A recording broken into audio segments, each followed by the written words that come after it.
তো দেখতে পাচ্ছ আজ আবার আনবক্সিং করবো ওয়েনেক্স এর সব থেকে বেস্ট ডিফেন্স র্যাকেট। এটা ফ্লিপকার্ট থেকে এসছে। ফ্লিপকার্টের লোগো, স্ক্যানার সব এদিকে আছে। তোমার সবথেকে বেস্ট ডিফেন্স র্যাকেট ওয়েনেক্স এর, যার নাম হচ্ছে 18i ন্যানোরা 18 লাইট। তো দেখছে নাম আছে, কিউআর কোড আছে, স্ক্যানার আছে।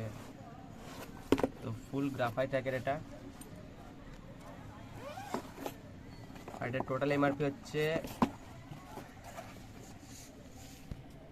3090। ডিসকাউন্ট এটা পেয়ে যাবে 2700-2800। তো এটা হচ্ছে ওয়েনেক্সের সব থেকে বেশি সেল করা র্যাকেট, ন্যানোরা 18i র্যাকেট, ফুল গ্রাফাইট।